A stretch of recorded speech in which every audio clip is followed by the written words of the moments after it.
아우 덥다.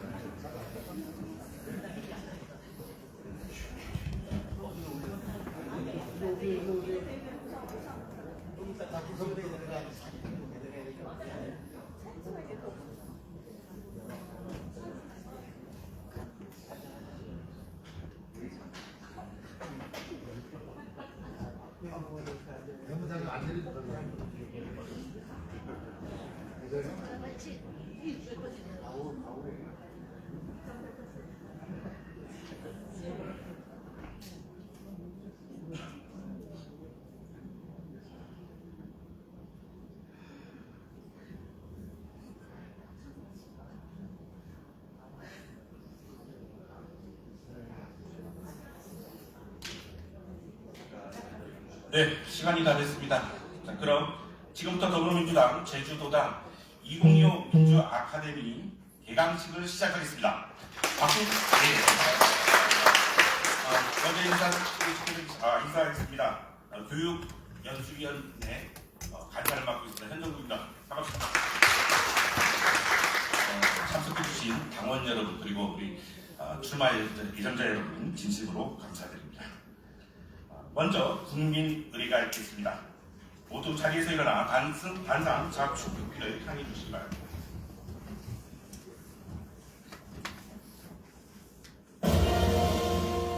국회에 대하여 경례.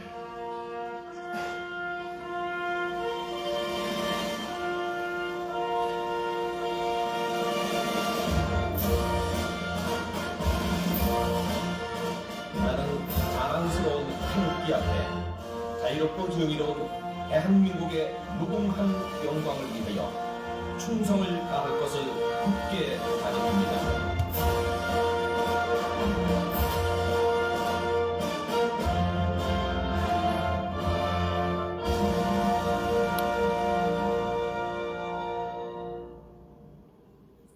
바로 이어서 순국선열과 제주 4.3 희생자에 대한 문명을 올리겠습니다. 일동 문명.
바로 모두 자리에 앉아주시기 바랍니다. 다음은 도당 교육연수위원장이신 박원철 도당 부위원장님 모시고 오늘 아카데미 취지와 그리고 더불어 인사말이 있습니다. 앞으로 나오신 박수로 한번 크게 부탁드립니다.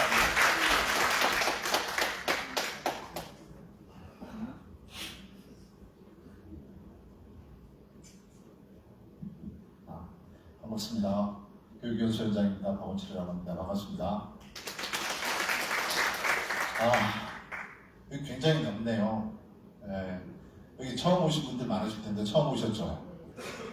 네, 이런 멋진 공간이 제주에도 있어서 저도 깜짝 놀랐습니다. 저희 교육연수위원회가 아카데미를 준비하면서 강사분들을 어떻게 할 것인가, 또한 여기 계신 우리 당원 여러분들이 이재명 정부가 출범한 지 5개월 넘어서 6개월이 가까이 되고 있는데 아마 곳곳에서 효능감을 느끼고 계실 텐데 그럼에도 불구하고 여전히 이재명 정부에 대한 여러 가지의 흉내하려는 세력들이 존재하고 있음을 아마 목도하고 계실 것입니다. 그럼 우리 당에서는, 그리고 교육연수위원회에서는 우리 당원들께, 아니면 앞으로 제주를 이끌어갈 여러분들께 어떤 교육 프로그램을 마련하는 게 좋을 것인가, 그러니까 중간중간에 위원장님께 보고도 드리고 하면서 맞춰놓으라고 노력했다는 말씀드리고요. 여러분들이 아마도 우리 제주 도당에서 당원으로서 생활을 하면서 앞으로 우리 제주가 어떤 방향으로 나아갈지에 대해서 때로는 높게도 보고, 때로는 깊게도 보고, 때로는 넓게도 보고, 때로는 멀리도 볼 줄 아는 그런 멋진 당원이 됐으면 좋겠다 하는 그런 취지에서 프로그램을 마련했다는 말씀드리고요. 한 가지 꼭 기회가 있기 때문에 말씀드리고 싶습니다. 이재명 정부의 지방정부 전략, 지방 균형화 발전에 대해서 아마도 5급 3특 체제라는 얘기를 들어본 적이 있으실 겁니다. 아마도. 혹시 아시는 분 계세요? 일본이 5천만 넘는 나라 중에 1급 체제 우리나라가 수도권이 서울, 경기, 인천이 50%가 넘게 1급 체제를 유지하고 있는 아마 양극화의 대표적인 나라라고 볼 수 있는데요. 일본 같은 경우가 한 30% 정도고, 영국이 20%, 독일은 7% 정도라고 합니다. 그래서 이재명 정부에서는 이 지방화 전략을 5개의 극체제와 3개의 특별자치체제, 서울, 경기, 인천, 충북권, 광주, 전남, 부울경, 대구, 경북, 나머지 강원, 전북, 제주는 특별자치구역으로 선정을 해서 지방의 경쟁력이 국가의 경쟁력이다, 이런 취지하에서 움직이고 있습니다. 그럼 우리 제주는 어떻게 하고 있느냐? 얼마 전 뉴스에서 봤을 때 특별자치도 추진단을 부활하겠다는 얘기를 아마 언론에서 본 적이 있을 겁니다. 이재명 정부가 출범한 지 5개월이 넘어서 6개월이 돼가고 있는 시점이고, 아마 임시단을 만들고 조례를 제정해서 내년도에 출범시키겠다. 이게 상당히 저로서는 굉장히 황당한 뉴스가 아닌가 봐주고요. 아마도 여기 의원님들도 많이 계시겠지만 조례를 개정하고 특별단으로 만들고 아마 시행하게 되면 다시 로드맵을 잡고 하다 보면 1년이 넘어갈 거라는 생각이 들었습니다. 또 하나는 도지사께서 여러 가지 말씀을 하고 있지만 우리 정부와 이게 단편적인 얘기만 하고 있지 전체적으로 이재명 정부가 추구하는 철학에 대해서 과연 고민하고 있는가에 대해서 다시 한번 생각하는 계기가 됐으면 좋겠습니다. 아무튼 오늘 여러분들 정말 의미 있는 시간이 됐으면 좋겠고요. 앞으로 자주 뵙기를 기원합니다. 고맙습니다. 예, 감사합니다. 다음은 우리 김한규 도당위원장님 우리 인사말님인데 사진 촬영을 먼저 하고 강연전의 인사말과 함께 같이 모시도록 하겠습니다. 우선 앞으로 나오셔서 우선 단체 사진 촬영 먼저 있겠습니다. 다 앞으로 나와주시기 바랍니다. 자, 협조를 빨리 해주시면 오늘 강연이 일찍 끝날 수 있습니다. 예.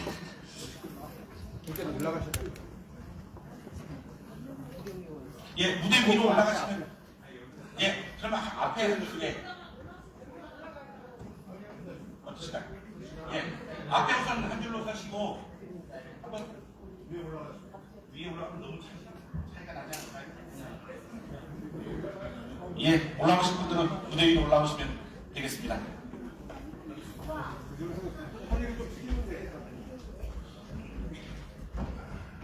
고영기 실장님 좀 그림을 잘 잡아주십시오. 여기 기준입니다. 이쪽 봐주십시오.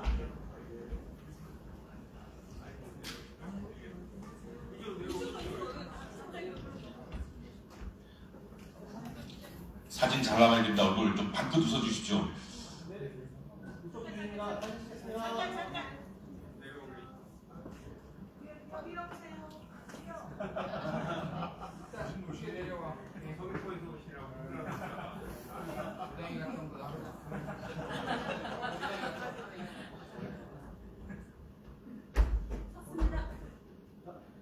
네, 찍겠습니다. 하나, 둘, 셋, 한번 발표해주세요. 하나, 둘, 셋. 자, 제주도당 하면 할게요. 제주도당! 이재명 정부! 네, 됐습니다. 네, 수고하셨습니다.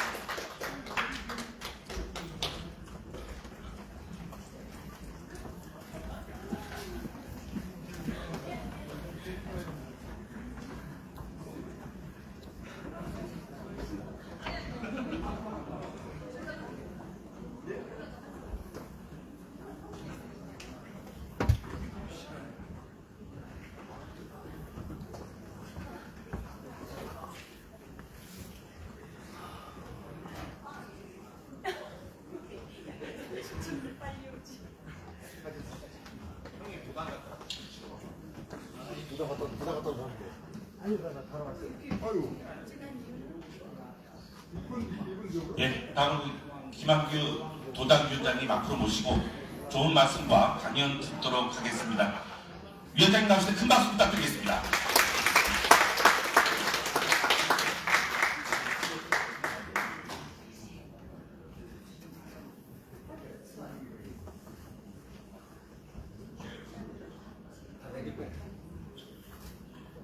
프레젠테이션을 다 내려.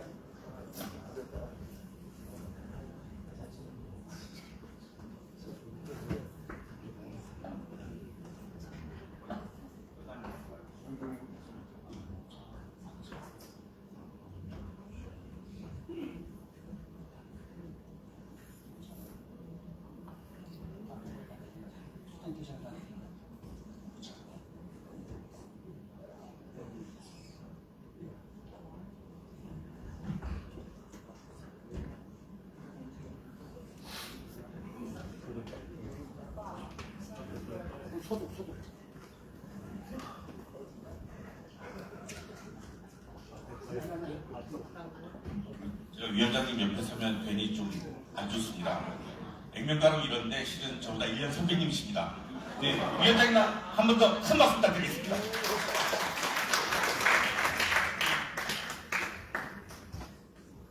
네, 안녕하세요. 김한규입니다. 많은 분들께서 와주시긴 했는데 그럼에도 불구하고 이 공간이 너무 커서 우리 아카데미에 정말 많은 분들이 수강할 거라고 잘못 예측하신 제 스스로를 반성합니다.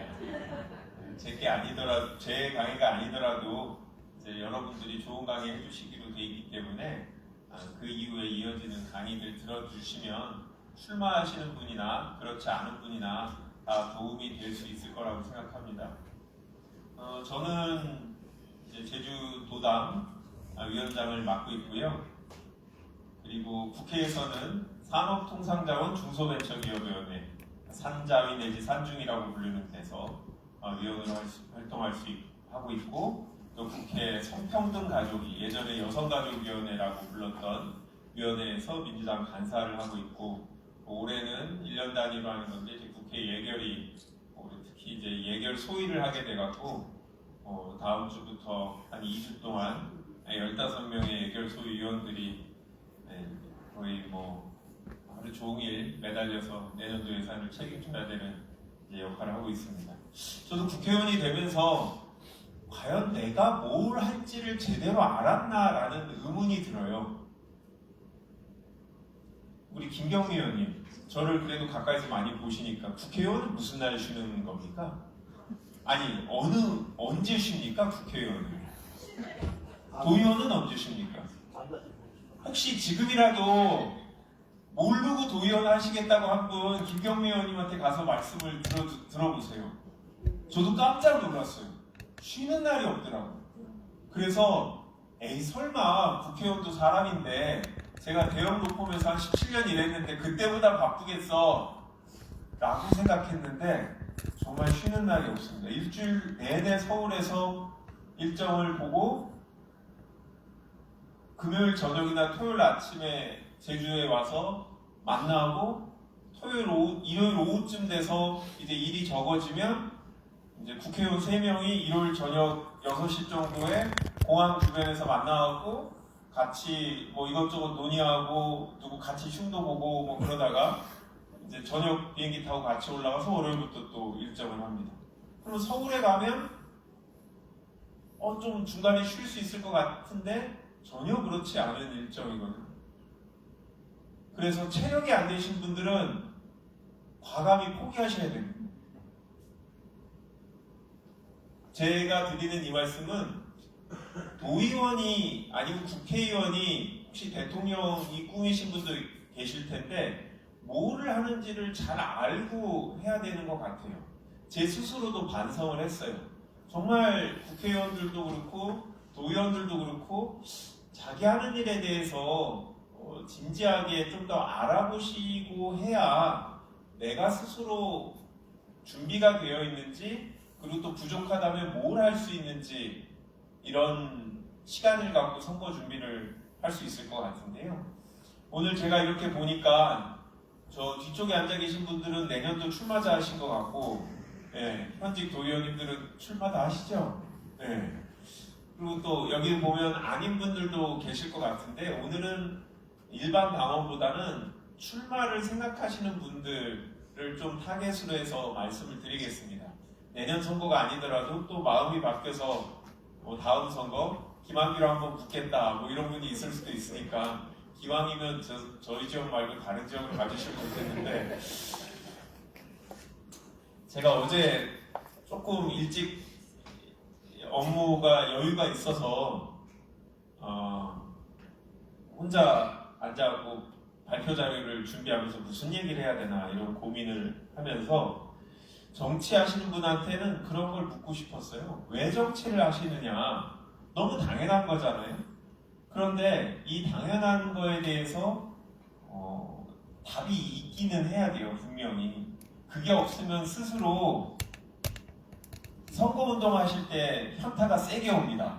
아무도 봐주지 않는 교차로에서 피켓을 들고 서 있고 명함을 주면 나는 뭐 누구랑 친한데 당신 명함은 안 받겠다, 이런 사람들을 봤을 때 그럼에도 불구하고 내가 의지가 있으면 그걸 견딜 수 있는데, 저는 그런 의지가 있다고 생각했는데도 처음에 강남병에 나가서 출마할 때 강남 사람들이, 저 그런 얘기도 들었어요. 고등학교 어디서 나왔냐고 해서 대기고등학교 나왔다고 그러고 어디 있는 거냐고, 제주도에서 나왔다고 했더니 그 동네 젊은이들이 깜짝 놀라면서, 아니 어떻게 강남에서 학교를 안 나왔는데 강남에 출마해요?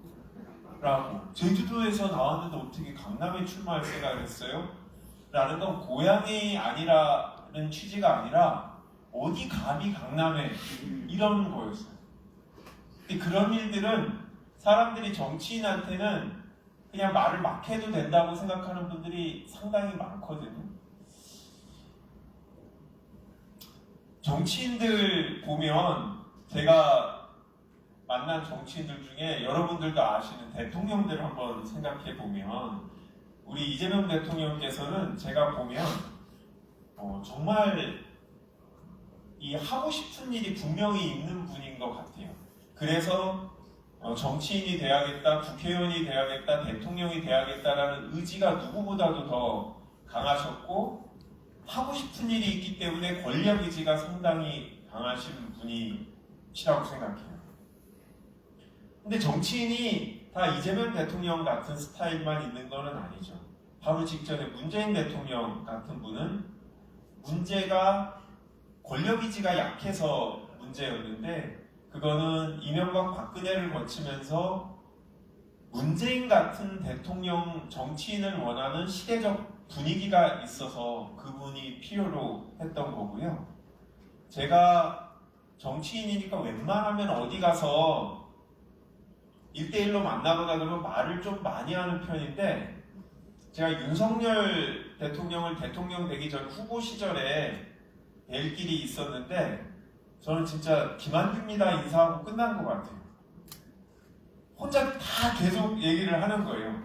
그러니까 이분은, 근데 그때도 한참 듣고 나서도 왜 정치를 하는지, 왜 대통령 후보인지라는 느낌이 저는 안 들었는데, 당선되고 나서 보면 그분의 목표는 이제 권력을 잡아야겠다, 대통령이 돼야겠다, 이게 대한민국의 제일 높은 자리니까 내가 한번 하고 싶다 라는 의지로 그 자리에 앉은 것 같아요. 사람마다 다 다르죠. 여러분도 생각이 다 다를 텐데, 분명한 건 저도 어떤 순간은 국회의원이 되는 게 목표였던 순간이 있었던 것 같아요. 정치인이 되고자 하는 꿈이 있었는데 국회의원이 되는 게 쉽지 않으니까 그냥 목표가 국회의원이 되는 거였던 거, 그런 순간이 있었던 것 같고, 그런 사람들은 정말 많이 당선되고 나서 뭘 해야 될지 모르게 되거든요. 전 지금도 시간이 날 때마다 이 노트북을 들고 나는 왜 정치를 하는가의 버전을 계속 고칩니다. 처음에 2018년 정치를 하겠다라고 생각했을 때 박원순 시장님이 아니 왜 멀쩡한 직장 놔두고 정치를 하려냐라고 물어보셨을 때 그때부터 이 고민들을 어떻게 하면 처음에는 남들한테 있어 보이게 얘기를 할까라고 생각하다가 지금은 내 스스로가 일에 대한 의지와 이 힘든 삶에 대한 극복을 위해서 스스로에 대한 고민이 계속 되는 거거든요. 여기 계신 분들도 혹시 도의원이 되고 싶다고 하면 도의원이 되는 것 자체도 목표이긴 해야 돼요. 이겨야 되니까 선거는. 그런데 진지하게 그런 고민들이 있지 않으면 되게 힘들다. 도의원이 되는 게 내가 목표인가? 아니면 정치인이 되는 게 목표인가? 내가 이루고자 하는 게 국회의원으로서 적절한 일인가? 대통령으로서 적절한 일인가? 또 다 다를 것 같아요. 정치인이라고 다 같은 것 같지만 실제로 하는 일이 다 다르거든요. 여러분께서 국회의원보다 도의원이 되는 게 쉽기 때문에 도의원이 된다라고 생각하면 그건 틀린 일입니다. 하는 일이 분명히 다릅니다. 내가 물론 도의원도 해보고 싶고 그리고 나서 경험을 쌓아서 국회의원이 돼서 또 이런 일을 해보겠다고 하면 다르지만 그냥 정치인이 되고 내 분야에서 성공을 했으니까 한 단계 레벨업을 하고 싶다라고 생각하면 틀린 일입니다. 사람들이 저한테 왜 도지사에 출마를 하지 않냐라고 물어봅니다.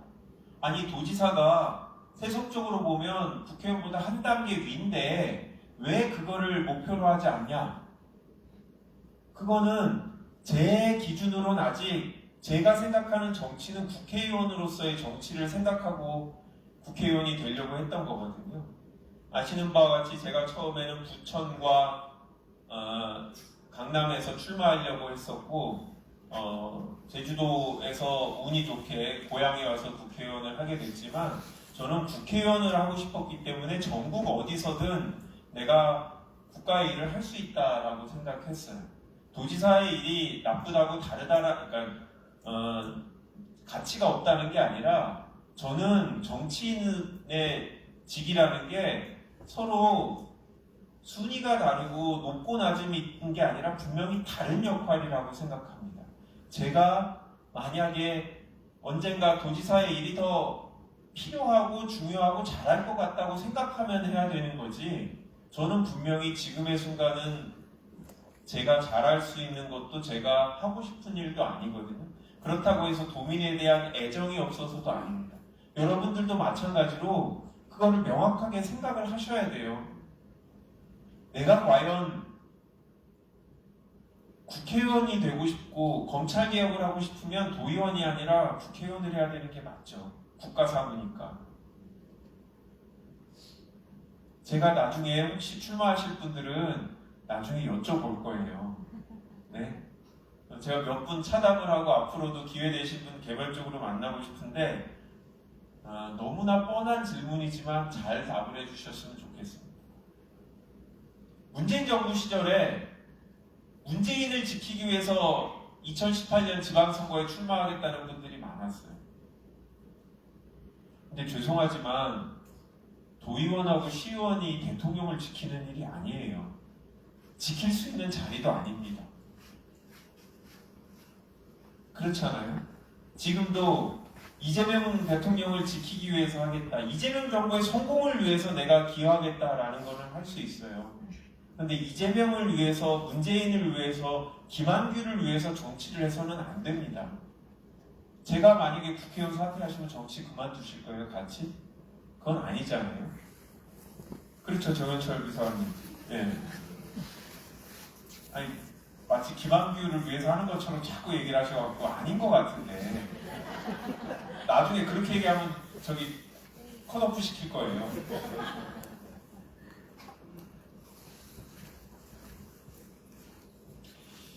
이재명 정부의 5대 국정 목표가 있습니다.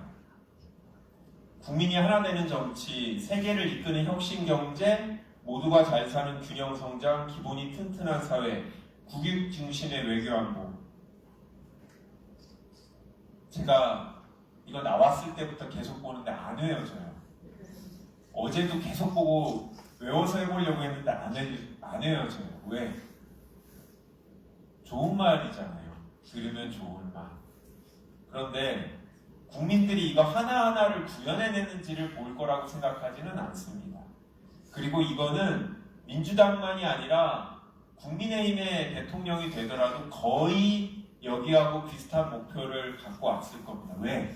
이거는 우리 국민들이 다 중요하게 생각하는 과제고 해야 될 과제인 건 맞죠.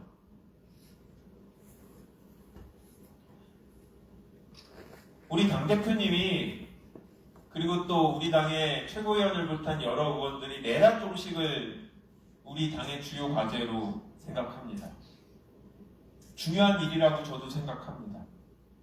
그래서 내년 1월 정도에 있을 윤석열 전 대통령에 대한 1심 판결에서 반드시 중형이 유죄가 선고돼야 되고, 그게 없으면 더 이 정치권도 나아가기가 어렵고 내란 종식이라는 과제의 실현을 위해서 당력을 집중할 수밖에 없습니다.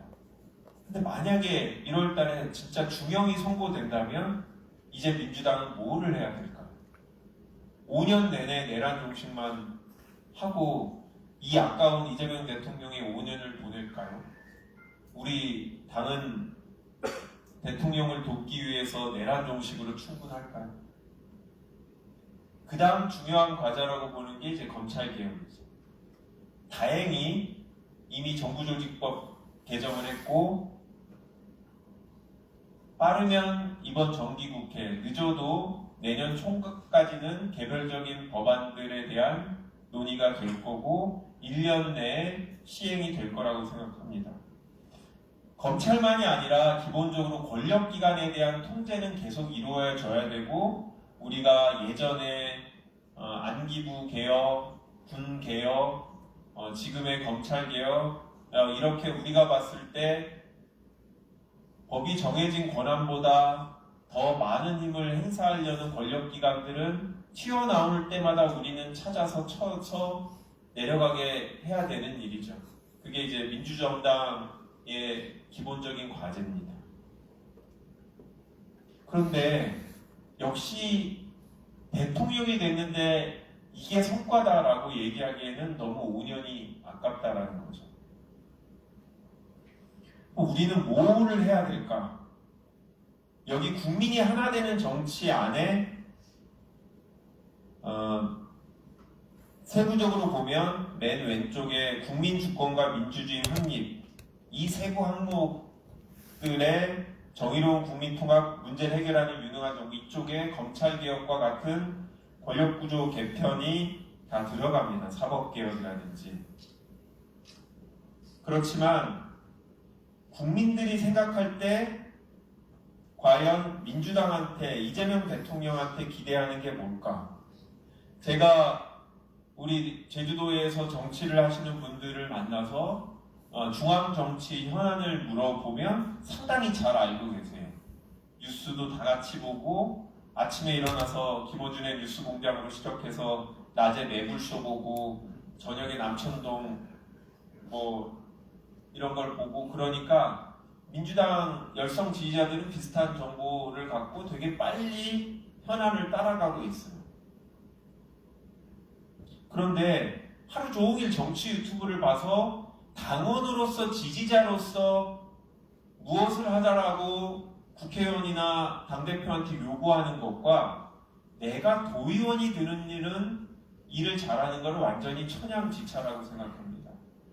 이 도의원님들은 다 그렇게 인식하고 계시겠지만, 근데 저는 다 인식하고 계신지 모르겠습니다.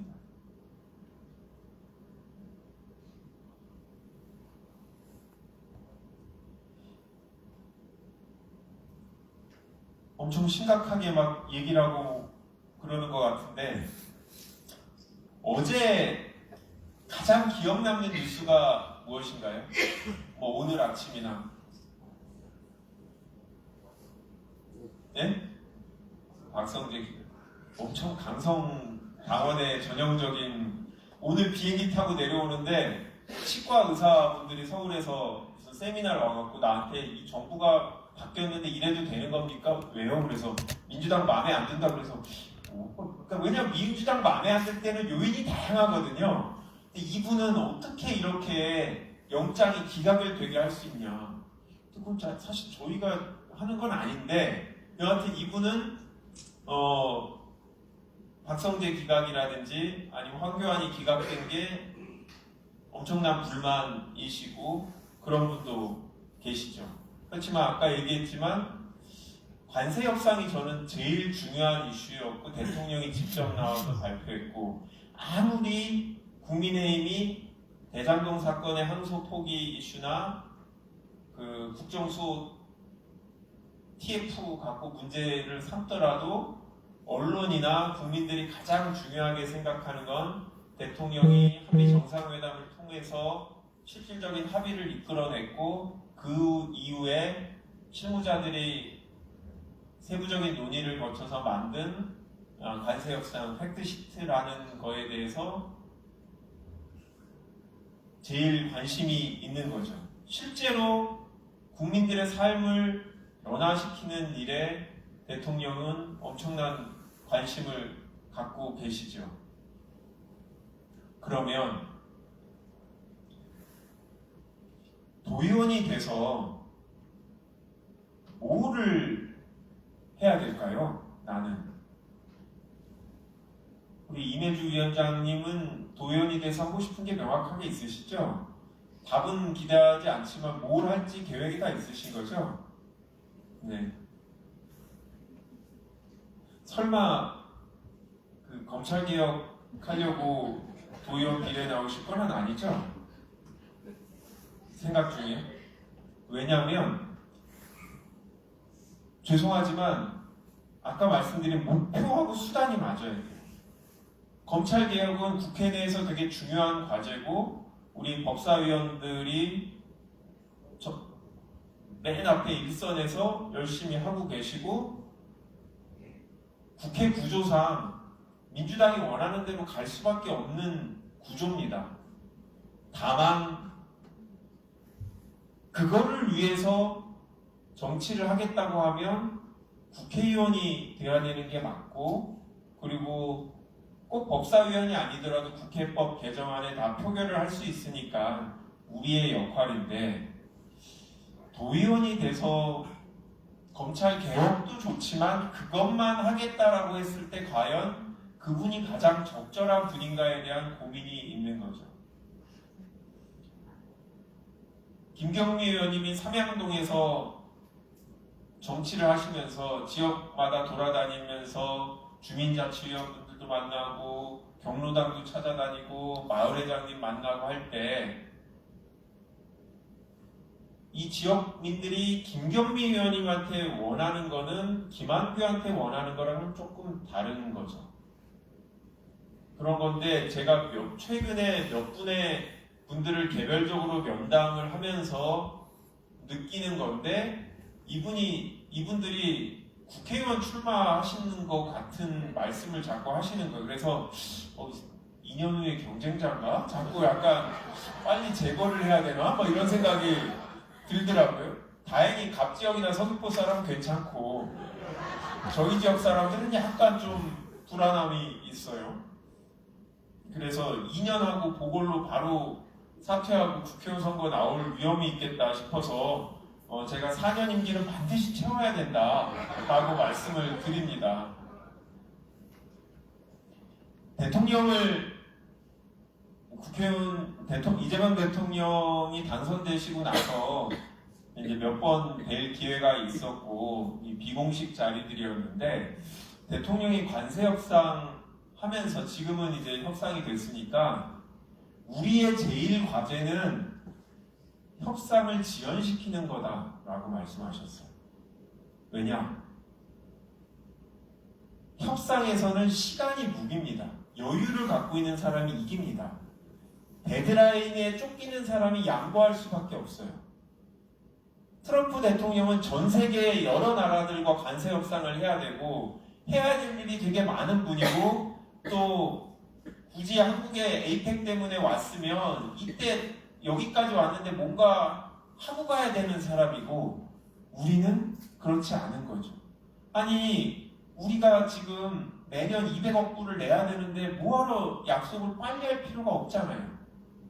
그거를 대통령은 정확하게 캐치를 하고 계셨고 그래서 국민의힘에서 계속 빨리 안 한다라고 문제제기를 계속했지만 공개적으로 이 얘기를 못하죠. 왜냐면 미국이 그걸 알고 있으면 그거에 맞춰서 협상 전략을 취할 테니까. 대통령은 그런 목표를 알고 있었고 우리 민주당 의원들은 그래서 국민의힘의 공세에 대응을 하면서 대통령이 못하는 얘기들 계속 정부에 주민을 한 거죠. 시간을 갖고 협상하라. 협상의 내용이 중요한 거지 협상을 한 시점이나 협상을 했다는 게 중요한 게 아니다. 결과를 만들었다는 건.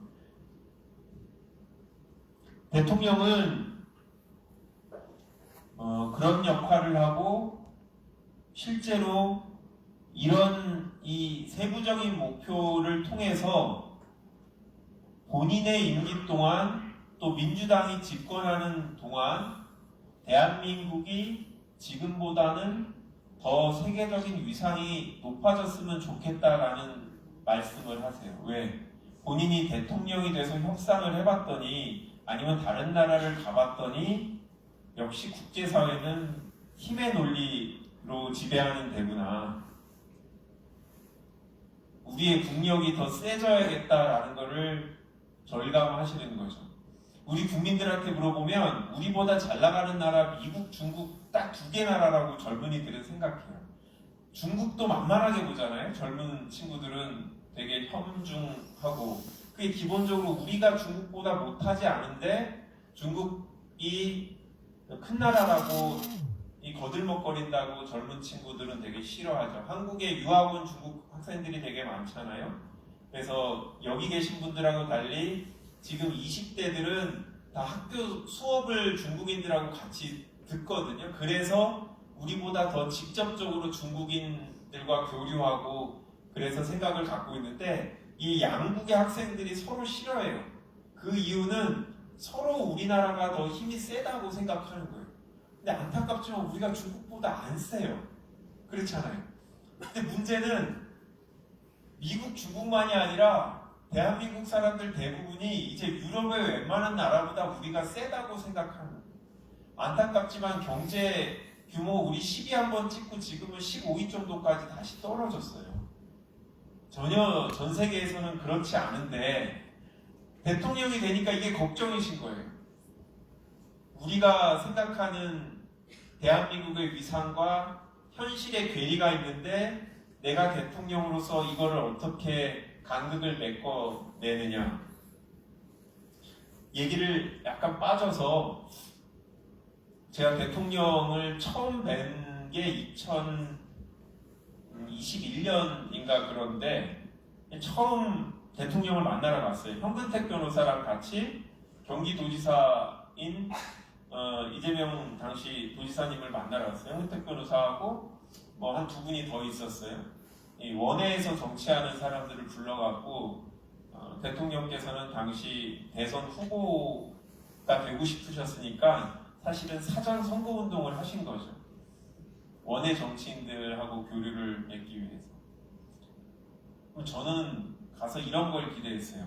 아, 이재명이 꿈꾸는 대한민국은 이렇고 나는 어떤 정치를 하겠다. 그런데 대통령이랑 한 시간 남짓 있었는데 그런 얘기는 한마디도 안 하셨어요. 무슨 얘기를 하셨냐면 우리 김한규 변호사는 나중에 어디서 출마할 거예요? 강남은 힘들 텐데 그러면 어떻게 다음 기회를 잡을 거예요? 내가 생각할 때는 경기도로 와서 분구되는 거나 하여튼 현역이 물러나는 이런 데를 빨리 찾으시는 게 좋겠습니다.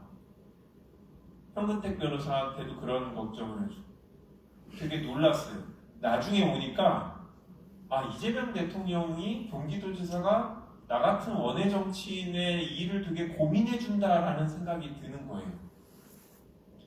그래서 본인이 어떤 정치를 하겠다고 한참 얘기한 것보다 훨씬 이분에 대한 호감이 생겼고 아, 이분이 정말 실용적이구나. 무슨 말이냐면 김한규라는 사람의 마음을 얻기 위해서는 내가 훌륭한 정치인이다라는 걸 부각시킨 게 아니라 김한규가 필요로 하는 얘기를 해주고 같이 고민을 해줘야 되는 거잖아요. 그때 이분이 결국 대통령 후보가 되겠구나라는 확신이 들었어요. 그리고 나서 현무택 변호사는 이제 이재명 대통령 후보를 돕는 일을 하게 됐고, 저는 그런데 딱 그 즈음에 청와대에 기회가 생겨서 청와대 가게 됐는데요. 이 얘기를 드리는 말씀은 우리 이재명 대통령을 포함해서 저는 유능한 정치인들은 결국 상대방이 무엇을 원하는지 이거를 파악하고 거기에 맞춰서 수단을 찾고 또 대화의 주제를 찾는 게 중요하다고 생각해요. 그러면 우리 국민들이 여러분들한테 표를 주는 유권자잖아요. 그러면 국민들한테 우리가 국민주권 정당이 되겠다고 하는데, 그거는 당원들한테 내가 훌륭하다는 걸 보여서 표를 얻으라는 게 아닙니다.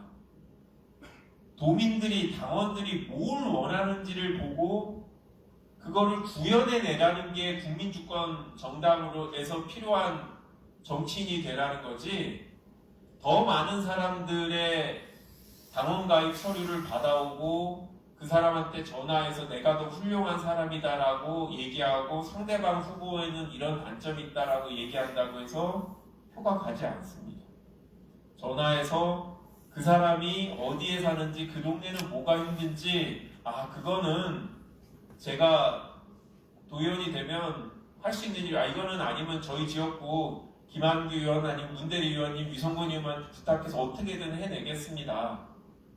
이런 게 표를 얻는 일 아닐까요? 저보다 훨씬 조직 활동을 많이 하신 분이 계실 텐데 그런 분들 앞에서 번데기가 주름 잡는 거일 수 있지만, 제가 정치를 해보면 김한규가 잘난 척을 하면 표가 날아갑니다. 건방지게 얘기하면 김한규가 어떤 사람인지 네이버에 찾아보면 다 나와요.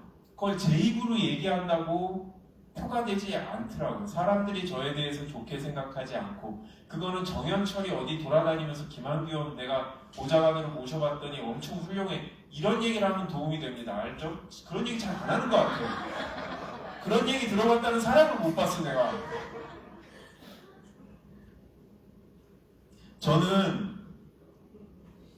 저 개인적으로는 이재명 정부의 이런 과제 중에 우리가 원했던 원하지 않았던 주가지수 5천이 가장 중요한 목표 중에 하나가 돼버렸어요. 이 KPI라고 하죠. 키 퍼포먼스 인덱스가 돼버려서 이게 달성되느냐 마느냐가 되게 중요한 과제가 됐고, 그래서 처음에 공약으로 얘기할 때 정치인들이 다 반대했어요. 어디 무슨 대통령이 주가지수를 공약으로 하냐, 달성하기도 힘든데. 그런데 4,200을 찍고 나니까 이러면 정말 될 수도 있겠다라는 생각이 들고, 지금부터 저는 이번에 예결위에서도 어떻게 하면 산중이나 아니면 금융시장에 관심 있는 김한규가 이재명 대통령의 목표를 돕기 위해서 내가 할 수 있는 일은 뭔가 라는 생각으로 국회의원으로서 정부에 질문하고 이런 것들을 요구하는 거죠. 그리고 더 세부적으로 저는 국회 산중위 위원으로서 또 성평등 가족이 민주당 간사로서 뭐가 도움이 될까? 예를 들어서 청소년 단체에 대해서는 별로 그동안 관심이 없는데 전국적으로 청소년 단체가 상당히 많고 조직화가 잘 돼 있어서 이분들이 원하는 바를 구현해내야 되고, 내 질의 시간, 한정된 질의 시간을 어떻게 나눠서 배분해서 쓸까? 청소년 얘기를 의도적으로 해야겠다라는 거는 저도 그분들한테 지지를 얻지만 이재명 정부의 득표를, 지지를 유지하기 위해서 그렇게 하는 거죠. 도의원으로서 도정 질문을 하죠. 오영훈 도정이 잘못된 걸 지적할 수도 있죠. 그것도 당연히 해야 되는 일이고.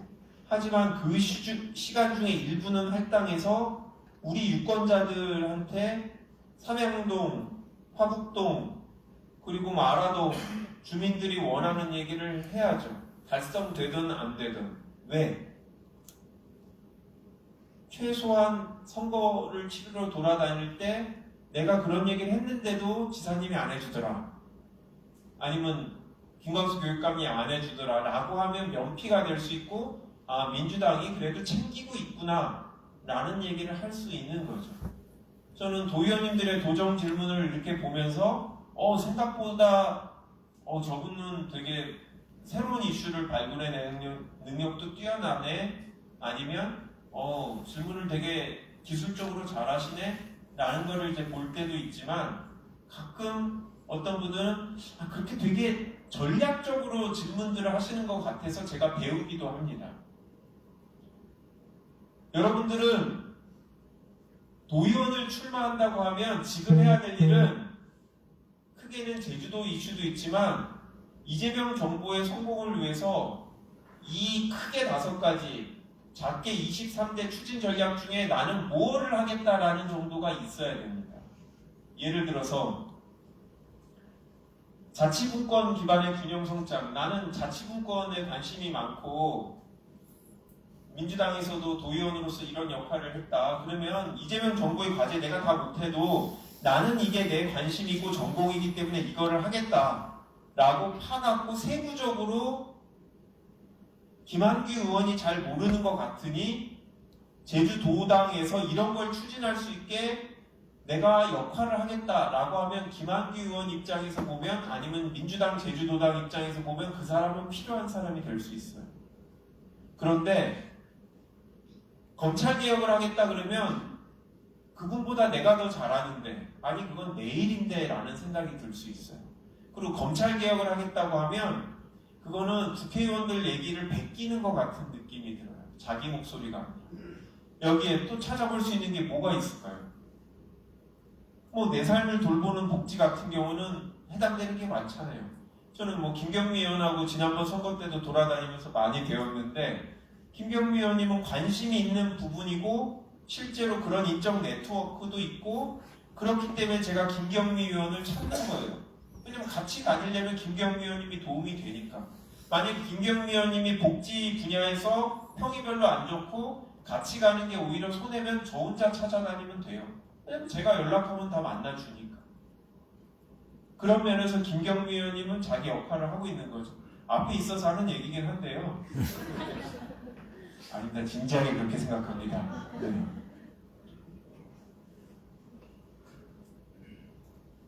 도의원은 2가지가 다 필요합니다. 이재명 정부의 성공을 위해서 나는 무엇을 기여할 수 있나. 그 다음 제주도에서 어떤 역할을 할 수 있느냐. 지금은 첫 번째 질문에 대한 거예요. 제주도에 대한 일만 해도 돼요. 하지만 우리 당원들한테 경선을 통해서 표를 얻을 때 우리 지역을 위해서만 하겠다고 하면 죄송하지만 요즘 당원들은 또 그거는 또 부족하다고 생각해요. 검찰개혁을 하겠다고 하면 당원들이 표를 줄 수도 있어요. 도의원의 일은 아니지만 여하튼 중요한 일이니까. 하지만 더 좋다면 내가 2년 후에 김한규랑 경선을 할 게 아니라면 저하고는 좀 다른 목표를 갖고 이 국회의원 3명이나 도지사 교육감님이 못하는 일들을 같이 해주시는 게 필요하고 이재명 정부에서는 이재명 정부의 과제를 챙겨주시면 좋겠다라는 말씀입니다. 얼마 전에 당대표님하고 얘기를 하면서 지난번에 제주도도 오셨잖아요. 같이 차도 마시면서 우리 당대표님은 우리 당원들이 원하는 걸 해야 된다라는 생각이 되게 강하신 분이에요. 그리고 본인의 선거지로는 우리의 열성적인 당원들이 투표장으로 와야 이기고 이 사람은 단 한 표가 아니라 자기 혼자 투표하는 무당층하고는 달리 본인이 투표하고 주변 사람들한테 홍보를 하고 열성적으로 분위기를 유도한다. 그렇기 때문에 소위 집토끼를 잡아야 선거는 이기고 지방선거는 국회의원이나 대통령 선거보다 투표율이 낮기 때문에 더더욱 열성적인 유권자들의 투표 참여를 위해서 그분들이 원하는 정치를 해야 된다는 생각이 되게 강하신 분이에요. 맞는 내용이죠. 근데 하지만 한 가지 더 얘기하자면 2022년 선거와 2026년 선거는 다르다. 2022년에는 우리가 대선에 지고 민주당 지지자로서 분노가 크고 이제 윤석열이라는 우리가 봤을 땐 자질이 부족한 사람이 대통령이 돼 있기 때문에 이 사람을 견제하고 국민의힘이 주장하는 정치적 목표가 허상이고 달성할 능력이 없다는 것을 보여주는 게 중요하기 때문에 그게 지방선거에서도 화제가 됐고 그런 얘기를 했어야 됐어요. 그런데 여당 후보자들은 다르게 봅니다. 국민들이. 무조건 유능함입니다. 이재명 정부에서 지방선거에 출마하는 사람들은 내가 이재명 정부의 국정과제 수행을 위해서, 이재명 정부의 성공을 위해서 나는 이런 전문성을 갖고 있고 경험을 갖고 있는데 나는 그 중에서 이런 부분에 관심을 갖고 있고 요거를 해결해낼 의지와 구체적인 목표가 있다. 이 얘기가 빠지면 안 됩니다. 그 얘기가 빠지면 컷오프가 될 겁니다. 당원들이 투표를 하지만 우리 당대표님께서도 예외적으로 너무 자질이 부족한 사람은 시도당에서 컷오프를 할 수 있게 권한을 남겨주셨거든요. 저는 제가 원하는 사람을 제가 친하다고 해서 도의원으로 당선되게 할 생각은 추호도 없습니다. 미안합니다, 정현철 비서관님. 네. 진지하게 그렇습니다. 왜? 그거는 제 원칙의 문제이기도 하고 제가 친한 사람이 도의원이 되는 것보다 도당위원장으로서 공정하게 선거를 관리했는지 사람들이 나를 보는 제 어떻게 보면 명예와 명성이 저한테는 더 중요합니다. 그리고 그게 더 중요한 가치라고 생각합니다. 저랑 가까운 사람이 도의원이 돼서 저를 도우는 것도 중요하지만 저는 그래서 철저하게 그런 기준으로 김한규의 성공이 아닙니다. 이재명 정부의 성공을 위해서 도움이 되는 도의원인지를 봐야 되고 저는 이런 얘기를 원내대표 총리한테도 말씀을 드렸어요. 총리는 선거 중립이니까 실제로 그렇게 하실 건 아니지만 그리고 당의 의원들도 집토끼를 잡아야 되는 선거, 지방선거 투표율이 낮으니까 맞지만 우리가 여당이라는 거를 잊어서는 안 된다. 야당처럼 똑같은 정치인이 선거마다 다른 전략을 취해야 되는 게 맞습니다. 야당일 때 국회의원과 여당일 때 국회의원이 다른 것처럼 도의원도 그렇다라는 말씀을 드리고요. 제주도의 문제는 좀 이따 FGI에서 더 자세하게 이제 설명을 하실 텐데 이 두 번째 환경 보전을 빼고는 서울을 제외한 모든 지역은 다 동일한 내용이에요. 사실 지방이 갖고 있는 동일한 문제입니다. 19세에서 34세 청년이 제주도에서 계속 유출되고 있잖아요. 30개월째 인구 감소입니다. 제주도. 당연히 양질의 일자리가 부족하죠. 어려운 과제죠. 지사님도 최우선 과제로 삼고 있는 거고. 그러면 나는 여기를 위해서 뭐를 할 수 있을 것인가?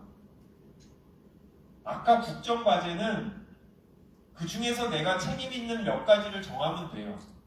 그런데 도민이 원하는 제주의 미래에 대한 화두는 한 가지도 놓칠 수는 없습니다. 내가 다 이것 때문에 도의원이 되겠다고 할 수는 없지만 현안이 무엇인지 정도는 다 알고 계셔야 되고 해결 방안에 대해서 최소한 자기의 생각은 어느 정도 갖고 있고 그게 자기가 만들어낸 생각이 아니라 언론이나 아니면 전문가들이 하는 얘기라도 정리해 놓고서라도 자기 얘기를 할 수 있는 분이 되셨으면 좋겠습니다. 미래산업 기술기반 일자리 관광에 진짜 편중돼 있죠. 관광은 관광업만 종사하면 뭐 30%라고 할 수 있지만 우리가 실제로 관광 1차 산업 이런 걸 합치면 거의 90% 정도가 제주도는 된다고 볼 수 있죠. 네, 관광객들도 많이 오고 주말에는 정말 사람도 많은데 근데 관광에서 벌어들이는 돈이 우리 제주도 전체 도민들의 삶을 위해서 인프라 확충이나 아니면 생활 여건 개선에 사용되고 있느냐, 그러기 위해서는 어떻게 해야 될까라는 고민이 들죠. 하나하나 다 설명드리진 않고 이런 것들이 실제로 FGI 통해서나 저희들이 전문가를 통해서 만나보면 나오는 얘기죠. 근데 실제로 여러분들이 맞닥뜨리는 일들은 이런 큰 문제가 아닐 수 있어요. 저기 우리 한동수 의원님 앉아 계신데 한동수 의원님하고 아침에 이제 같은 행사에 갔는데 그 학교에 셔틀버스가 있어요. 셔틀버스가 교육청에서 예산을 지원을 해줬었는데 이제 앞으로 제주도에서는 청소년들의 다 버스비가 무료가 되잖아요. 그러니까 셔틀버스 지원을 왜 해줘야 됐냐라는 얘기를 교육청에서 나오는 거예요. 일리가 있죠. 아니 어차피 무료로 셔틀버스 타면 시내버스 타면 되는데 왜 셔틀버스를 해줘야 되냐. 일견 맞아 보이잖아요. 그런데 시내버스가 다니지 않는 구간이 있잖아요. 그런 데를 위해서 셔틀을 하고 또 시내버스는 뺑 돌아올 수도 있는데 셔틀은 훨씬 가깝게 가고 또 신고나 신중 같은 경우에 보면 그 주변에 다른 고등학교들이 있잖아요. 그러면 시간대를 잘못하면 버스를 타보면 이미 시커먼 남자 학생들이 가득 있는데 비집고 여학생들이 들어가야 되면 되게 어렵잖아요. 신체적 접촉이라든지 이런 것. 이런 문제 어떻게 해결할 수 있을까요? 정현철 비서관님 어떻게 해결할 건가요? 본인이 도의원 되면 어떻게 해결할 거예요?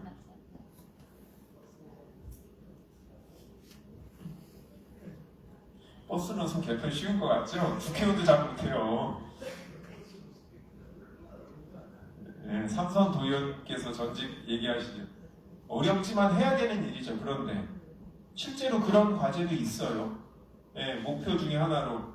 그래서 이거를 한동수 도의원이 해결해내는지를 제가 좀 관심 있게 보고 있습니다. 아니 한동수 도의원은 내가 교육위원도 아닌데 왜 나한테 그러냐라고 할 거고 이거는 농담이고 실제로 도의원들이 행사를 갈 때마다 듣는 민원이 저런 일이에요. 근데 한동수 도의원이 신기하게 그거는 자기가 뭐 미리 보고를 받아봤더니 이렇고 하면서 최소한 현안 파악을 정확하게 하고 얘기를 하더라고요. 그래서 한동수 도의원이 되게 제가 뭐 부탁하니까 바빠서 저는 못하겠고 그러던데 뭐 바쁜 이유는 있구나.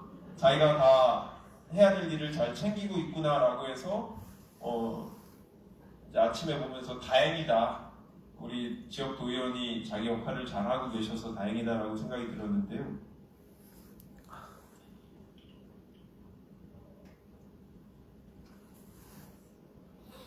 제주도에 우리 도의원님들이 지금 한 분 돌아가셨는데 지난 돌아가시 직전까지 보면 민주당이 26개, 국민의힘이 12개, 정의당이 아니고 진보당,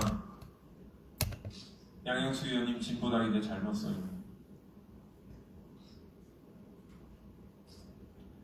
2026년 선거에는 어떻게 돼야 됩니까? 이 결과가 어떻게 돼야 될까요? 어느 정도면 만족하시겠어요? 일단 뒤에 조용히 앉아 계신 현기로 의원님은 뭐 나만 당선되면 일단 되는 거고 라고 생각하실 수도 있는데 우리 제 을지역이 조금 밭이 좋죠. 네. 우리 고미양 위원장님은 내가 열심히 해서 그런 거지 라고 생각하실 수 있는데 그동안 선거운동을 맞죠. 우리 당원들이 열심히 했는데 그래도 기본적인 판이라는 게 있죠. 을지역이 우리 민주당원들이 더 훌륭해서가 아니라 지역적인 특성이 분명히 있다고 생각합니다. 서귀포같이 어려운 데도 있고 갑 지역도 조금 더 어려운 지역이 있죠. 우리가 과반이잖아요. 그럼 우리가 35가 돼야 되나요? 왜요? 민주당이 왜 더 차지해야 돼요? 이미 우리 국회처럼 헌법 개정이나 필버를 막기 위해서 180석, 200석이 의미가 있는 데가 있는데 우리 도의회에서는 과반을 차지하면 됐지 왜 지금보다 더 얻어야 돼요? 왜 내가 서귀포에서 험지인 저기를 가서 당선되시려고 하는 거예요?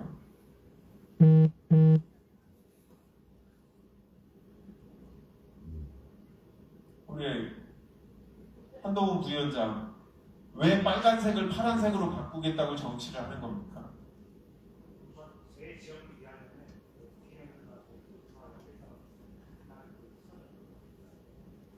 네, 아니 그냥 질문만 한 거였는데 답을 열심히 해요. 마이크가 없는데도 잘 들려고. 맞는 답이죠. 뭐 정답이라고 할 수도 있고. 저는 이번 선거에서 당연히 지난번 2022년 선거 대선 패배 직후에 치른 선거였잖아요. 그렇기 때문에 더 많은 표를 얻을 수 있다고 생각하고 저는 개인적으로 우리 민주당 도의원님들이 상당히 잘하고 있다고 생각해요. 물론 당원들 입장에서나 도민들 입장에서 정치인들이 다 싫어서 정치인들 도의원 숫자 줄여야 된다. 교육위원 자리 없애면 그거 한 석이라도 더 늘리면 두고 봐라 뭐 이러신 분도 있는데 오히려 한 20명이면 충분하다고 하시는 분이 있는데 저는 그렇다고 생각하지 않고요. 실제로 저는 도의원님들이 도의원이 왜 경선을 통과했고 왜 도의원으로 당선됐냐라는 거를 잘 보여주고 계시다고 생각합니다. 대부분의 경우에. 그리고 그런 힘으로 내년 선거에서도 더 많은 표를 얻고 더 많은 자리를 우리가 차지할 수 있다라고 생각하고요. 뭐 개인적으로 좀 수치를 갖고 목표로 할 건 아닌데 세부적으로 빨간 곳 몇 곳은 우리가 충분히 이길 수 있다라고 생각하고 그렇기 때문에 또 많은 분들이 그런 데서 경쟁을 하고 있다라고 생각하는데요.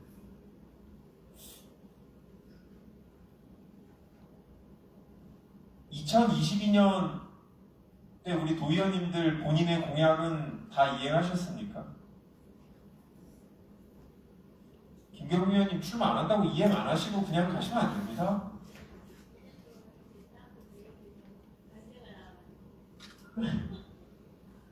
저도 다 이행 못했어요 아직. 근데 하지만 다음 선거 직전까지 계속 항상 이 제 공약을 띄워놓고 살펴보죠. 이 약속이잖아요. 그러니까 도민들이 올 때 구체적으로 무슨 정치를 했는지 모르겠는데 최소한 하겠다는 걸 했는지는 보실 거고 그게 상대 후보가 나의 약점으로 공격하기가 되게 좋은 문제죠. 과연 그런 것들을 잘 했는지를 한번 점검을 해보시고 선출직 도의원 평가나 아니면 공천 과정에서도 현역 도의원 입장에선 그게 당연하게 주요 과제로 들어갈 거고요. 그게 본인 한 명 한 명의 평가만이 아니라 대통령이 공약을 이행했는지 국회의원이 공약을 이행했는지도 내년 지방선거에 영향을 미칠 수밖에 없기 때문에 저도 최선을 다해서 그때까지 노력을 할 예정이고요. 오해를 살 수도 있겠지만 저는 세대교체는 이제 당연히 우리가 겪어야 되고 어떻게든 잘 구현해내야 될 우리의 과제라고 생각합니다. 저도 벌써 50대입니다. 아까 고등학교 50주년 행사 후배들 있는 데를 갔는데 30주년 졸업? 이제 제 인생이 한 30년 남은 것 같아요. 우리 대한민국 평균 남자 평균 수명이 80.6세거든요. 얼마 안 남으신 분도 뭐 저보다 좀 덜 남은 분도 있는데 다행입니다. 여성분들은 김영미 의원님 86세 6년 더 사십니다.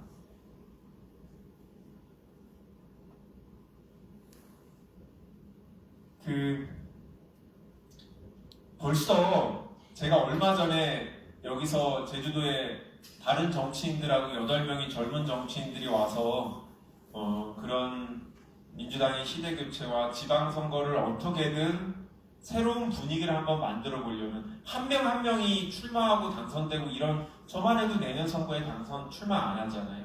그렇지만 뭔가 이 여당 내에서도 다른 선거 분위기를 만들어내야 전체적인 선거판에 도움이 된다.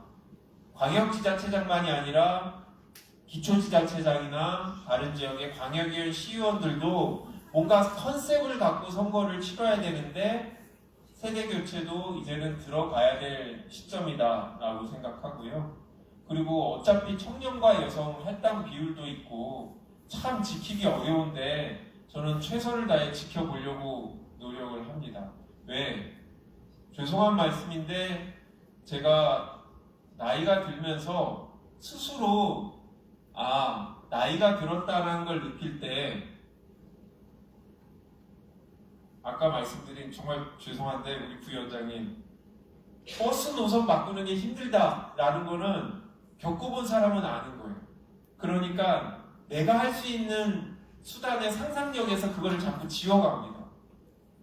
그런데 우리 정현철 비서관은 아직 물정을 몰라서 그거는 아니고 에너지가 있어서라고 저는 생각합니다. 김한규보다 에너지가 있어서 뭘 하겠다라고 생각할 거라고 생각하고 여기 계신 다른 분들도 그러면 내가 물리적인 나이가 많은데 어떻게 하냐 그거는 본인이 노력하기 나름이라고 생각합니다. 물론 이제 물리적으로 젊은 후보들이 나오는 게 선거판엔 도움이 되고 이제는 그럴 때가 됐다고 생각해요. 전용기 의원하고 저랑 같이 왔었는데 그때 보다 전용기 의원하고 저하고 17살 차이거든요. 이제 저 같은 70년대생은 건너뛰고 80년대생이 정치판의 주역이 돼야 될 날이 저는 얼마 남지 않았다고 생각하는데 문제는 대한민국 사회는 이미 그렇게 80년대생들이 사회에서 중요한 역할을 하고 있는데 아직도 특히 여의도는 60년대생들이 가득 있고 2028년도에 빈자리가 생겨도 지금처럼 분위기면 60년대생들이 들어올 가능성이 크다. 아직도 수요자들, 대기 인력들은 대부분 60년대생이거든요. 그래서 죄송하지만 저는 나이가 저보다 많은 분들께는 죄송하지만 나이로 끊겠다 이런 거는 아닙니다. 그런데 선거를 치를 때 국민의힘보다는 제주도에서 상대적으로 조금 더 젊고 역동적인 후보들이 선거판에 뛰어들어줬으면 좋겠다라는 기대가 있고요. 좀 하다못해 노력을 청바지라도 입고 다니시고 지역민들을 만날 때 왜냐? 우리의 과제 중에 하나는 20, 30대들이 민주당 이반입니다. 엄청나게 저는 두렵습니다. 20, 30대 제주대학교를 가서 제대 학생회장 이런 분들이 겉으로는 저희하고 만나주지만 그때 봤더니 개혁신당 이준석 후보가 온다고 할 때 제대생들이 엄청 기대하고 있었고 더 관심이 많고 이런 걸 보면서 이해는 안 가지만 그게 현실이구나. 영국과 같은 경우 옛날에 노동당하고 보수당이었잖아요.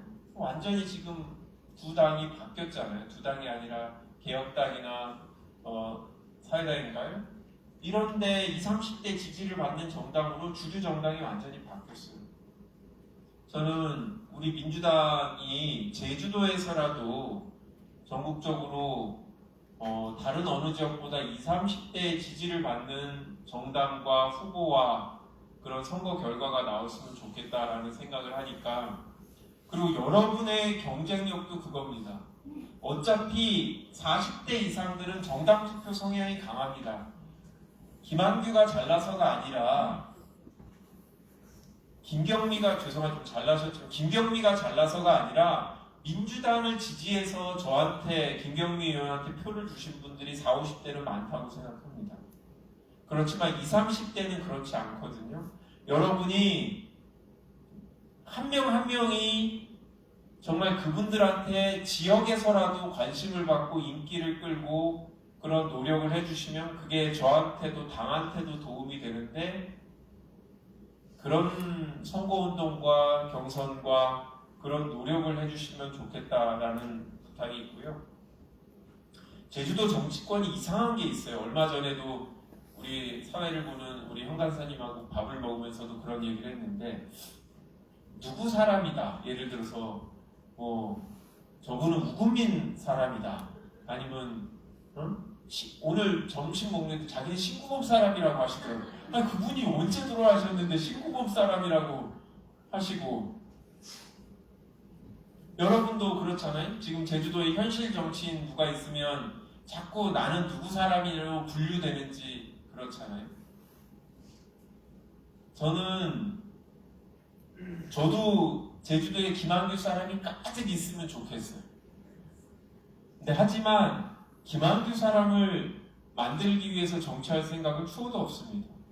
그리고 김한규 사람을 도의원으로 만들려고 인위적으로 노력할 생각도 하나도 없습니다.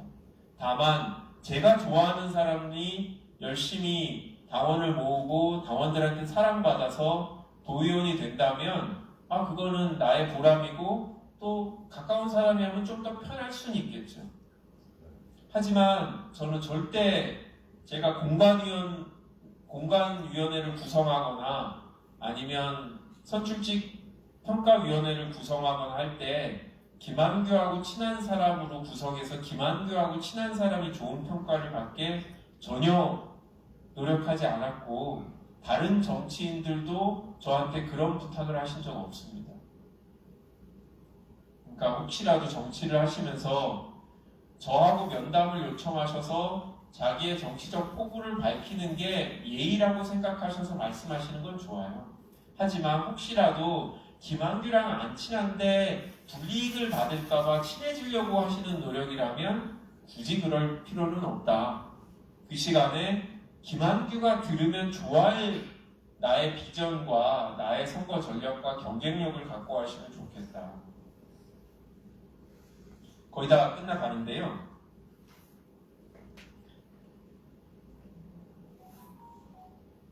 말은 그랬지만 저는 도당위원장으로서 여기서 빨간색을 지워버렸으면 좋겠습니다.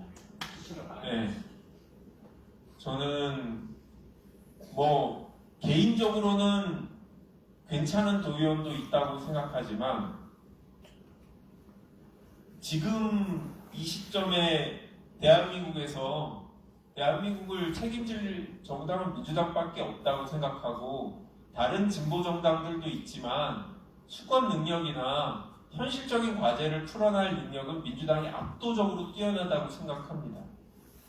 그리고 제주도에서도 4.3을 대하는 자세나 아니면 제주도민들이 실제로 갖고 있는 평가를 봐도 우리 민주당 의원들이 훨씬 더 뛰어나고 우리 도의원으로도 저는 다 채워도 무슨 우리가 자만하거나 그러지 않도록 제가 국회의원으로서 잘 같이 일하면서 챙길 테니까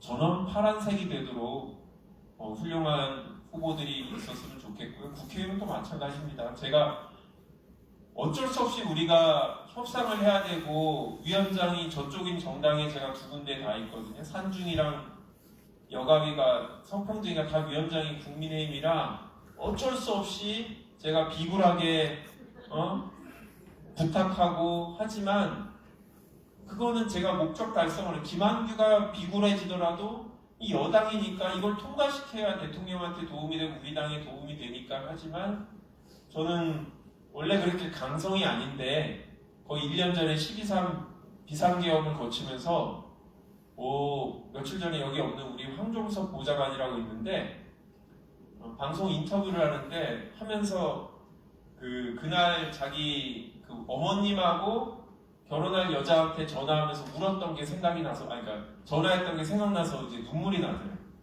실제로 그 현장에 있었던 많은 사람들이 지금은 다 의연한 척하지만 저도 기억나는 건 국회의장이 앞에서 국민의힘이 표결에 안 들어와서 좀 기다린 추경호가 연락이 잘 안 되고 조금만 더 기다려달라고 하니까 기다려달라고 했을 때 국회의원들이 막 소리치면서 당장 하라고 되게 떨면서, 그게 화가 나서가 아니라 두려움에 떨었던 순간들이 다 기억이 나거든요. 저도 그런 감정이 아직도 남아있고, 그러니까 그걸 겪고 나니까 계엄에 대해서 긍정적인 얘기를 하는 사람하고 같이 정치를 할 수 없다라는 생각이 되게 강해졌어요.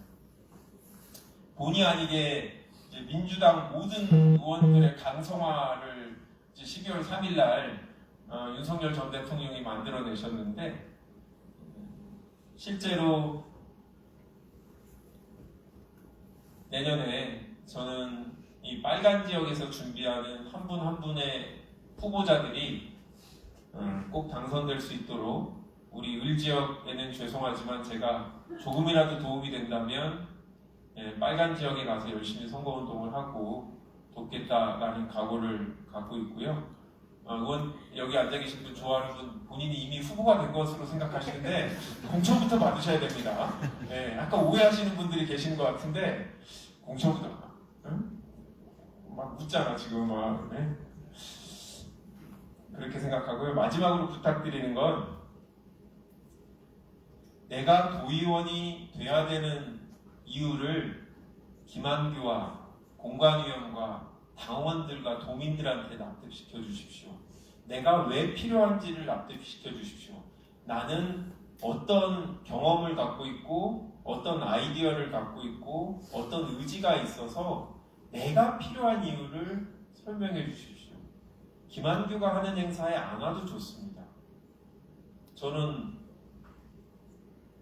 그런 기준으로, 저만이 아니라 어떤 국회의원이나 공관위원들도 그럴 겁니다.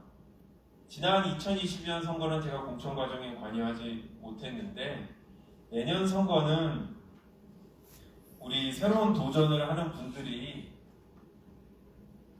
좀 전략적으로 선거를 접근해 주셨으면 좋겠습니다.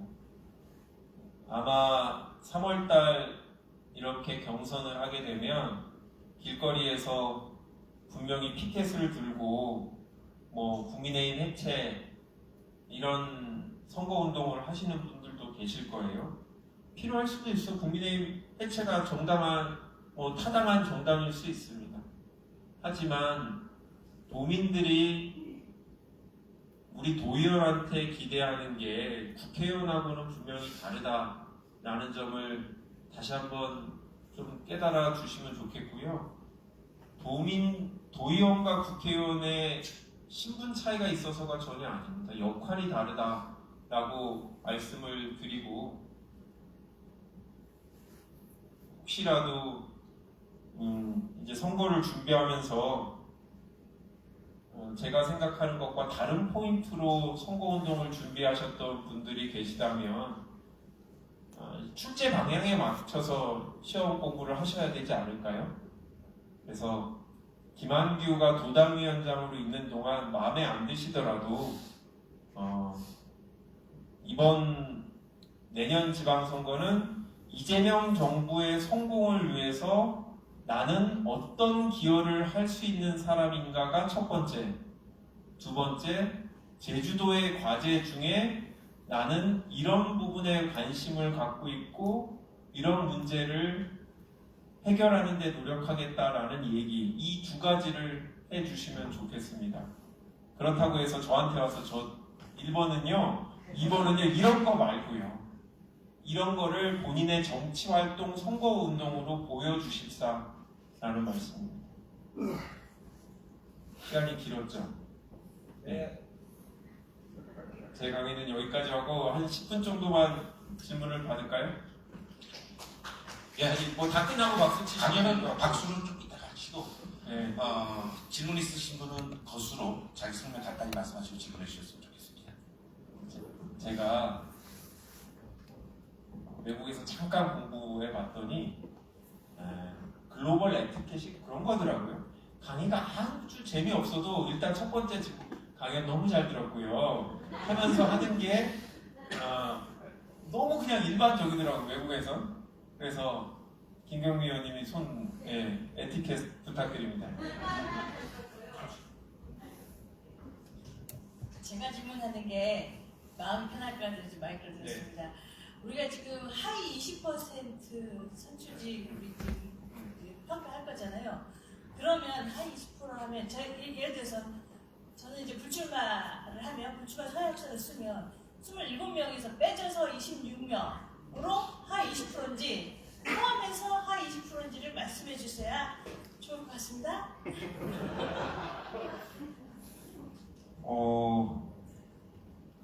그런 원래 안 빼죠. 안 빼고 27명에 들어가는 거죠. 근데 저도 이 논의를 했는데 국회의원도 마찬가지로 2024년 선거 전에까지는 어떻게 했냐면 불출마하는 사람들이 하위 20%를 맡아줬어요. 근데 전 그건 부당하다고 생각해요. 왜 김경미 의원님이 불출마한다고 해서 의정활동을 잘했는데 하위 20%가 돼야 됩니까? 저는 그렇게 할 생각이 없습니다. 저는 출마하는 사람도 잘했으면 상위 80%에 들어가는 게 맞다고 생각하고 그런 식으로 그렇게 평가할 거면 안 하는 게 낫죠. 그럼 불출마하는 사람들 하위 10%딱 주면 나머지 남은 사람들이 상위 80인데 그런 정치는 이재명 대표 체제 전의 정치고 이재명 대통령이 당대표 하시고 나서부터는 출마 여부가 중요하지 않습니다. 실제로 있는 그대로 평가하는 게 맞다라고 생각합니다. 근데 하위 20%가 돼도 당선될 수 있습니다. 그렇잖아요. 왜냐면 경선 아무리 의원들 중에 하위 20%가 됐지만 경선하려는 분보다 훨씬 더 뛰어날 수도 있잖아요. 동료 의원들이 뛰어나서 내가 하위 20이 될 뿐이지 절대적으로 도의원이 되게 부적절한 분은 아닐 수 있잖아요. 저도 하위 20% 4년마다 평가를 받는 사람으로서 없었으면 좋겠어요. 그런데 당에서 기준을 만들었기 때문에 죄송합니다. 김경미 의원님 걱정하신다. 내가 상위인데 동료를 위해서 하위 20%가 되고 싶은데 그건 지금부터 6개월 동안 활동을 어떻게 하시느냐에 따라서 충분히 하위 20%가 될 수 있습니다. 또 있으실까요? 네. 제가 2022년 불출마하면서 제가 하위 20%였습니다. 그러니까 잘 못했다고 생각합니다. 어쨌든 그건 좋고요. 그런 질문은 아니고 얼마 전에 그 정춘생 의원께서 제주도의 도의원 정수와 관련돼서 개정안 발의를 한 걸로 알고 있는데요. 지난번에 개인적으로 제가 위원장님께도 이 부분 한번 집중 검토를 부탁을 드렸었습니다. 이유가 뭐냐면 지금 현재 교육위원회를 빼고 지금 도의회 상임위원회가 6개입니다. 근데 사실상 운영위를 빼면 5개 상임이거든요. 그러니까 거기에 지금 아마 의원님들이 7명씩 배치돼서 아마 활동을 하고 계실 텐데 교육위원회는 존재해야 합니다. 그런데 교육위원회가 존재를 하고 교육위원을 일몰 한다는 이유로 5명을 배제하면 40명이서 7개 상임위원회를 만들어야 된다는 부분도 있는 것이고요. 또한 얼마 전에 교육청 예산이 1조 한 6천억 정도 되고 지금 도건청 예산이 7조 7,900억인가요? 네. 그러면 한 9조 3천억 정도가 되는 예산입니다. 제주도에서는 기초의회가 없기 때문에 광역의회가 전부 다 예산 심사를 해야 되는 상황이고 그러면 제가 아까 서두에 지적했듯이 이 의원 정수가 줄어들면 상당히 그 여러 가지 안건 심사에서부터 예산 심사에부터 아니면 도의원들이 어떤 지역민들과 화합을 하거나 활동을 함에 있어서 여러 가지 제약 조건이 있을 것 같아서 이 부분을 한번 검토를 해주시자는 요청을 말씀드립니다. 그러니까 짧게 얘기하면 도의원, 그러니까 비례 의원을 늘려야 된다 이 말씀이신 거죠? 네. 고민을 해봐야 되는 문제인데요. 교육위원은 다른 지역도 다 있었습니다 옛날에. 근데 제주도만 좀 늦게 없앴고 다른 지역 선례들을 다 확인해봤는데 교육위원을 없애면서 비례를 늘린 사례들은 없고요. 지역구 의원들이 1명 정도 늘은 경우들은 있어요. 그거는 그 시점에 인구 조정 때문에 지역구를 늘리는 거였고 제주도는 비례의원의 비율이 높죠. 다른 지역보다 20%죠. 다른 지역은 15%잖아요. 그런 점들을 제주도가 제일 높습니다. 비례의 비율이. 그런 점들을 고려하고는 있는데, 그런데 또 중앙당 차원에서 지난번 선거 때 다른 당시 야당들과 선거연대를 하면서 지방원들도 다양한 정치 세력이 들어올 수 있게 같이 노력하기로 한 부분도 또 있어서, 이거는 제주도에서 제가 혼자 결정할 부분은 아니고, 얼마 전에도 저희 당에서 간사들끼리 논의를 했는데 정개특위를 만들어서 전체적으로 할 건지 아니면 행안위 차원에서 결정을 할 건지 좀 고민 중인데요. 중앙당 차원에서도 제가 소속해 한번 논의를 안 그래도 해볼까 하고 있습니다. 취지는 이해를 했습니다. 네. 서명 공개 어떻게 될까요? 그것도 참.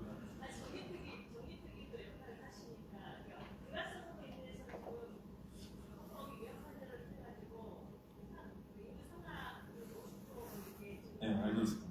네. 너무 세부적인 질문이긴 한데 이해관계자들이 있어갖고, 그게 이제 도의원 지역구 평균 인원이 딱 있고, 거기에 50% 더 높은 게 상한선이고요. 거기에 50%를 낮은 게 하한선이고, 도의원 지역구별 정수는 요 안에 다 들어가야 됩니다. 그런데 삼양 공개가 약간 이제 넘어가게 됐죠. 그런데 31,000명 정도인가요? 예, 그런데 그게 이제 11월 15일이 오늘인데, 오늘 이제 최신 통계가 나오게 돼 있죠. 그 통계로 다시 한번 판단하면 이제 평균 연령 숫자도 평균 인구 숫자도 바뀌고 하는데, 문제는 삼양 공개를 2개 지역으로 나누게 되면 지역구가 하나 더 늘죠. 그렇게 되면 평균 지역구별 평균 유권자 숫자가 또 바뀝니다.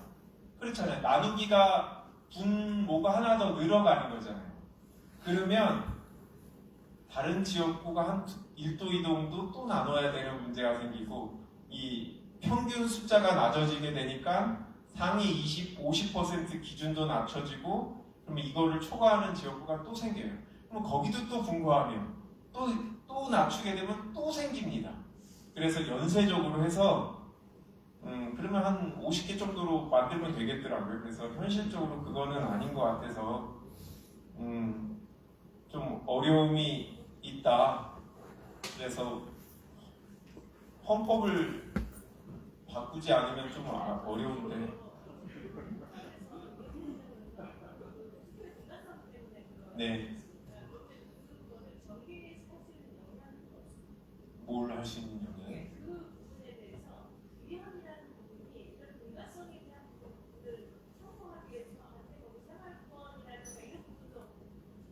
네.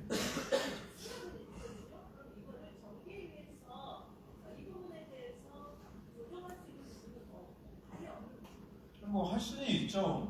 정개특위에서 논의하는 게 이제 법으로 만들 거니까 법과 같은 수준이고, 헌재하고 조금 다른 규정을 넣어서 그거에 위반되지 않는다는 할 여지는 있고요. 네. 하여튼 그거는 제가 고민을 더 해보겠습니다. 그런데 너무 다른 분들이 질문 드리겠습니다. 현실적인 건데, 을지역만 하나 늘리면 현실적으로 갑하고 서귀포가 가만히 안 있습니다. 그럼 거기도 늘려야 돼요. 그러니까 현실 정치는 또 그런 고민을 해야 된다 라는 말씀. 저 아까부터 손 들으셨는데 크게 말씀하시면 들릴 것 같아요. 몇 명 안 오셔갖고. 안녕하세요. 저는 연동파 당협위원장 강정입니다. 네. 오늘 위원장님 말씀 굉장히 많은 도움이 됐고요. 감사합니다. 제가 이주민 얘기하시려고 하는 거죠. 말씀하십시오. 지금 활동하시는 분들이나 친하신 분들은 이게 어떻게 흘러가는지 그 절차나 과정을 자세히 알 수가 있는데, 그렇지 않고 이제 새롭게 출마하시는 분들은 정말 어떤 절차, 또 요번에 이제 그게 조금 바뀌는 걸로 알고 있는데, 그런 거에 대해서 조금 절차나 팁을 주신다면 이런 공식적인 자리에서 좀 부탁드립니다. 네, 도의원 지역구 도의원들이 바뀌는 건 특별하게 없고, 요번에 당원 당규 개정안이 나와 있어서 바뀌는 거는 다 아시는 바와 같이 비례대표를 뽑는 데 있어서 예전에는 상무위원들이 뽑았는데 이제는 일반 당원들이 100% 뽑는 걸로 100%죠. 그렇게 당원이 바뀌게 되죠. 지금 현재 각 지역별로 의견 수렴하는 절차를 거치고 있는데 이게 당대표 공약이기도 해서 제가 봤을 때 큰 문제 없이 바뀌게 되지 않을까라고 생각합니다. 그러니까 당원들의 좋은 평가를 받으면 될 수 있어서 기존의 상무위원들을 대상으로 제한적인 선거운동을 해야 됐다면 이제는 오히려 더 어려워지신 거죠. 이 당원들한테 선거운동을 하기가 쉽지가 않아서 이제 나중에 동일한 방식으로 예를 들어서 1분짜리 동영상을 만들면 전부 다 당원들한테 후보자들 걸 뿌려주고 이렇게 할 거거든요. 근데 그렇게 한 번 보고 당원들이 결정을 하게 해야 되니까 본인들이 평소에 선거운동을 하기가 좀 쉽지가 않을 거다라는 우려가 있고, 그래서 평소에 정말 여러분들을 만나고 어떻게든 여기 보면 신문에 기고도 하시는 분들도 있고 유튜브를 하시는 분도 있고 한데 이제 다양하게 활동을 해야 돼서 더더욱 비례의원 되시려는 분은 지역구 국회의원한테 잘 보인다고 되는 게 아니게 됐다라는 말씀을 드립니다. 저희 권한이 뺏겨서 국회의원들이 좀 서운해하는 면도 있는데 그게 시대의 흐름이니까요. 네. 제가 서운해하는 것보다 이제 상무위원들이 내가 애써 상무위원 됐는데 라고 생각하실 수도 있지만 우리가 시대의 흐름에 잘 적응하는 것도 당원으로서 지켜야 될 과제인 것 같습니다. 네, 마지막 질문 받겠습니다. 질문이 아니고 네. 각 지역별로 당원에 관한 행사를 하고 있는데 그런 같은 분야에 특별 정치고 도당의 날 행사를 하면 어떨까요?